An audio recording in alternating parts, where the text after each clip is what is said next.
Hey, how's it going? I'm Adam and welcome to my channel. At one point or another, we have all shot expired film, or at least had them in our fridge waiting for the perfect moment that usually never comes. So why do we even shoot expired film? I mean, it's not like we reach for a bag of Doritos past its expiration date. We go to the store and get a fresh one. 1, we found a great deal on eBay. 2, some people actually like the look. And 3, it's the only way nowadays to shoot something that wasn't made by Kodak. In today's video, I'll be shooting 3 different types of expired/discontinued film. I will be going over the film stocks for a bit and how I would rate certain expired film stocks. Let's start. My buddies Michael, Matthew, and I got in our car for a quick photo trip, and our destination would be Volston. But first we made a quick detour in order to photograph this cool abandoned car.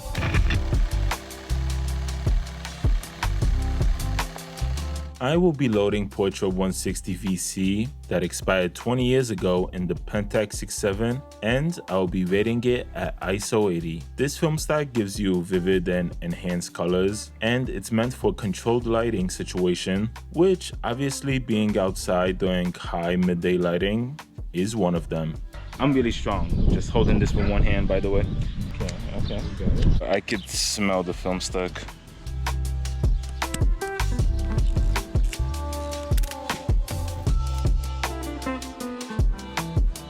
Yep, we came for that.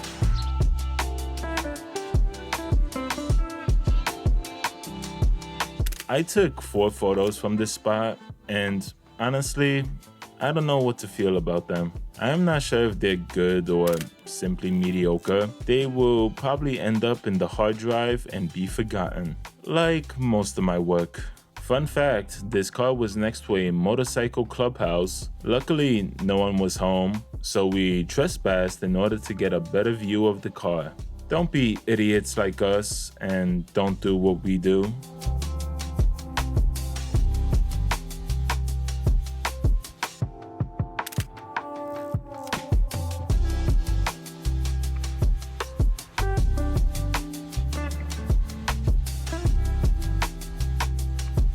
Yeah, you can tell it's expired due to the blueness of the photo. It's not a completely terrible look in my opinion.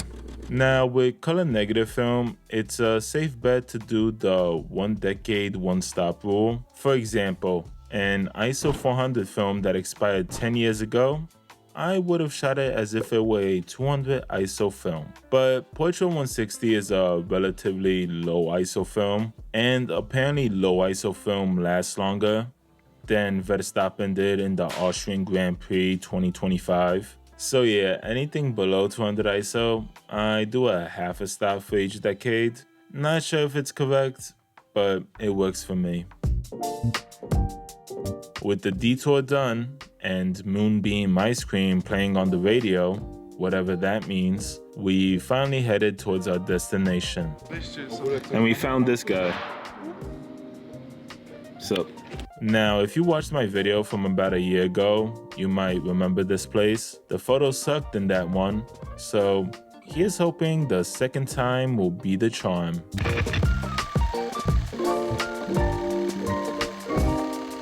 I will be loading Kodak's version of Ilford XP2, Kodak BW400CN, a chromogenic black and white film stock designed for portraits, wedding, and commercial style photography due to its smooth and neutral tones, and I will be rating it at 200.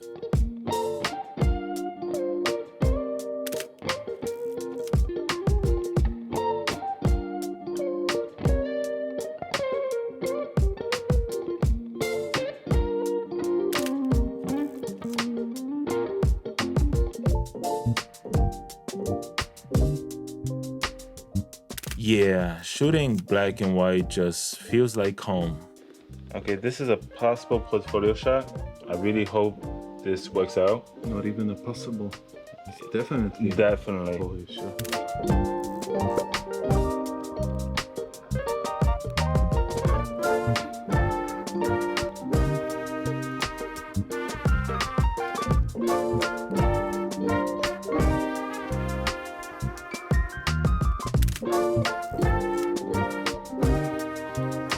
Okay, so last time when I was here, inside this place was really, really cool.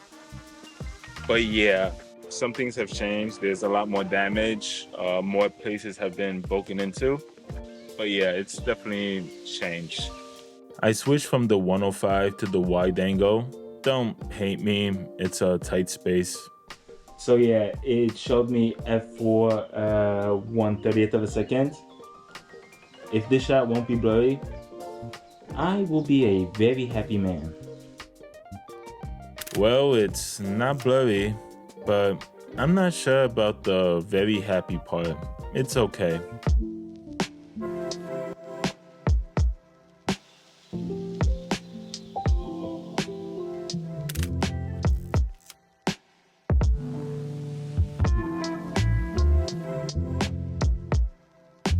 So this film stock also expired 20 years ago, and due to its high original ISO, I would have done the 1 decade, 1 stop rule if it was a color negative film. Black and white film apparently degrades slower than color negative film. I shot this film a while back and I rated it at 100. The photos turned out extremely flat and I had to add a bit of contrast back in, but rating it today at 200, the photos turned out perfect.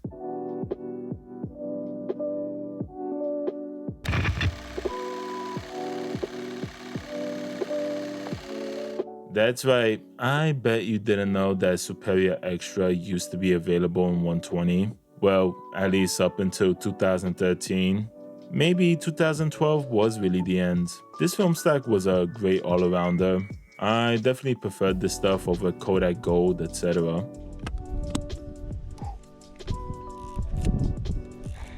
That took longer than I thought it would. FYI, it was 2 minutes and 50 seconds. Anyway, this film expired 20 years ago, so I did the 10-year one-stop rule due to its high original ISO, and I rated it at 100.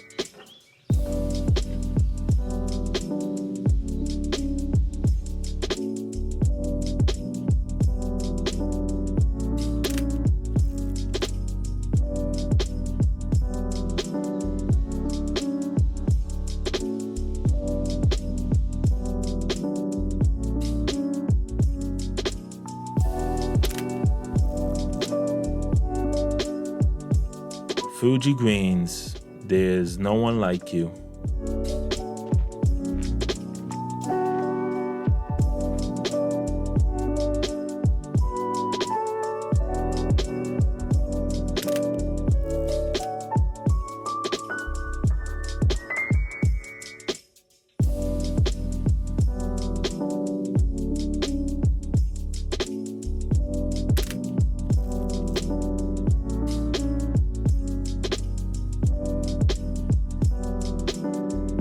And that's the end of the rolls and the video. Thank you so much for watching. I truly appreciate it. Now, I know I did not mention or shoot expired slide film. That's because from my experience with slide film, you usually end up with a hole in your wallet or a Thanos inspired photo. Seriously, I do not recommend it. Now, I am no expert on expired film or how to rate it, but this was my method and it seems to work for me. Also, make sure that your expired film was well stored. Mine were, and because of that they were usable, but if they weren't, then no matter the metering method and editing, nothing would have saved it. Anyway, thanks to Matthew and Michael and Jacob for the great time, and I do think the second time was the charm. The BW400CN were really great. So yeah, like, subscribe, do all that jazz. Take care. Show you some cool film photos. How do you do, fellow film photographer?